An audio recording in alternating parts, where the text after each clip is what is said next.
My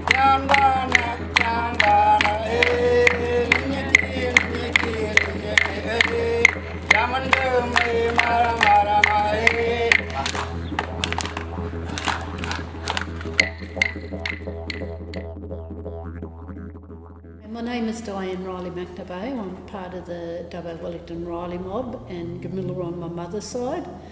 I'm just going to talk to you about the Rajari women's belt that I've made for the hospital. I've sculpted it out of aluminium cockatoo feathers, brass emu feathers, and I've roped it together with copper wire. I had 4 different types of thicknesses to rope it together, and I think it's come out really well. During the making of the belt, we had a lot of community input. So we had the community centre up at Buninyong Public School, the elders there and the mums and that helped make some of the feathers, roping the feathers to wire, shaping of the feathers. We had some of the hospital staff at George Hatch, part of the hospital. They came up and helped with shaping of the feathers and roping some wire around the feathers. We also had a group go down to the basement studios from the hospital staff and community people, also helping to shape the feathers and rope the feathers, and also to do bundles of the emu feathers to make the real belt. We also had the Rajari language classes. They'd all come in to do classes in Rajari language. They also got to shape some of the feathers and also to tie some wire on. So without that community support, we wouldn't have been able to get the belt done as quick as what we had to get it done. So thank you to all those community people that helped and assisted in making the belt. The significance of the women's belt is that it was a belt that the older women used when we did dancing. You'd get 5 or 6 of the women holding the belt, and they would do the dance and follow it up after the men, women and children would have got up and danced, and they would have taken hold of the belt and they would have swung the belt back and forth and danced in behind.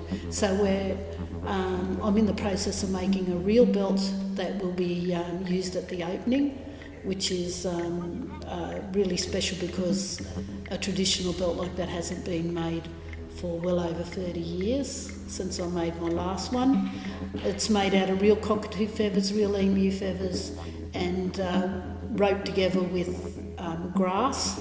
Could have been roped together with bark rope or other grasses and that. So it's up to the person who's doing the rope and what tools and methods they use for the roping. The significance of the cockatoo feathers is that the cockatoo is a messenger bird for the women.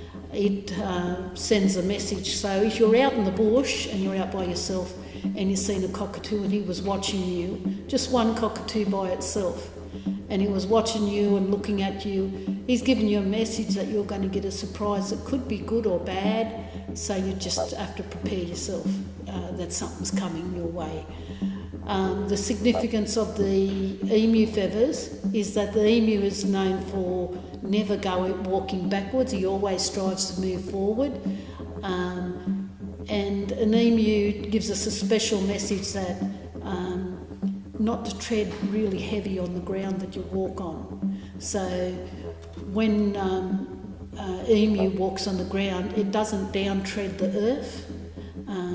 And a lot of our native animals and that do not down trod the earth, they only walk on it lightly.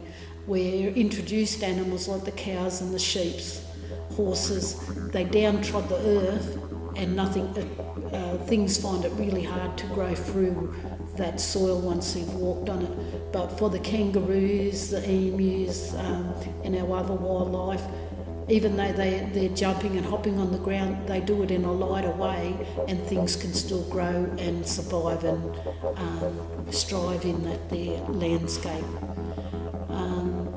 So they're 2 of our special animals. They're important to Rajari people, but they're also important to all of our nations across New South Wales, if not across Australia. And in a lot of the headdresses and belts you will see, they're made out of the cockatoo and emu feathers and used in our dancing.